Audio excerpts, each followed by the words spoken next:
Hello friends, कैसे हैं? Hope आप सभी अच्छे होंगे। Welcome back to my new blog. तो फाइनली आज मेरा मॉर्निंग में कोई शेड्यूल नहीं हुआ था, ये मेरे नाइट का शेड्यूल। अगर आपने मेरे चैनल को लाइक नहीं किया तो लाइक करें, सब्सक्राइब नहीं किया तो सब्सक्राइब करें एंड मेरी वीडियो में एंड तक बने रहें।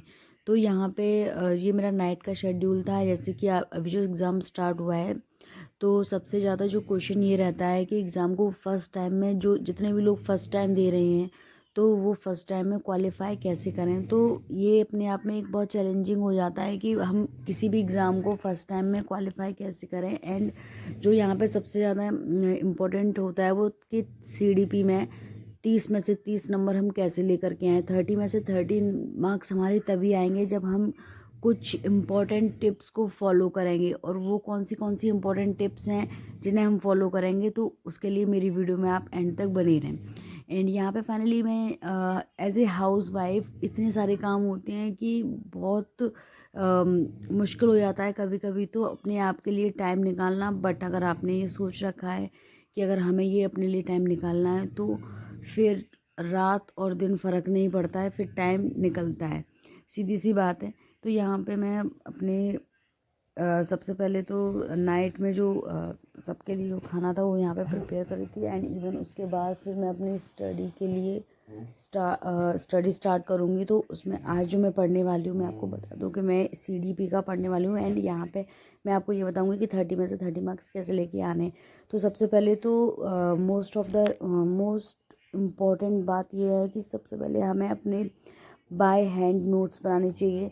जितने भी प्रिंट आउट्स हैं, प्रिंट आउट से पढ़ना एंड खुद के नोट से पढ़ना, दोनों में बहुत डिफरेंस होता है। जब हम खुद के नोट्स बनाते हैं एंड उस नोट्स से पढ़ते हैं ना, तो वो कहीं ना कहीं हमारे माइंड में बहुत टाइम तक स्टेबल रहता है। तो यहाँ पे ये होगी फर्स्ट थिंग। सेकंड थिंग ये है कि जब हम अपने नोट्स बनाते हैं ना, तो हम कुछ उसमें टिप अपने ट्रिकी जो टॉपिक्स होते हैं, तो हम उनको एक बॉक्स में वेरीफाई करते हैं। एंड जब हम रिवीजन कर रहे होते हैं, तो उस रिवीजन के टाइम पे ना फिर हम वो इम्पोर्टेंट ही देखते हैं, हमें पूरा ज़्यादा पढ़ने की ज़रूरत नहीं पड़ती है।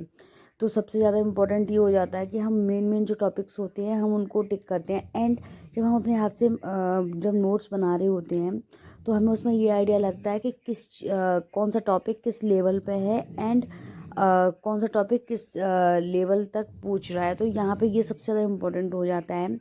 एंड उसके बाद क्या ही होता है कि जब हम अपने नोट्स को खुद पढ़ते हैं, तो वहाँ पे सबसे इम्पोर्टेंट ये होता है कि जो चीज़ें हमें आती हैं ना, हम उसे टिक करते हैं। एंड जो चीज़ें हमें नहीं आती, हम वहाँ पे हम उसको सर्कल कर देते हैं।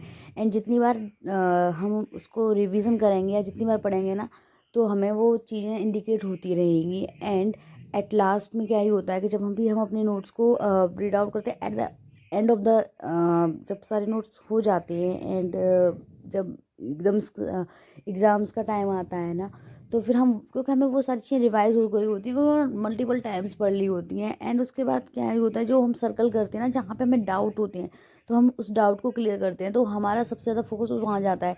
तो इससे क्या होता है ना, कि इससे हमारी सारी जो चीज़ें हैं ना, जो जितने भी हमारे डाउट्स हैं वो क्लैरिफाई हो जाते हैं।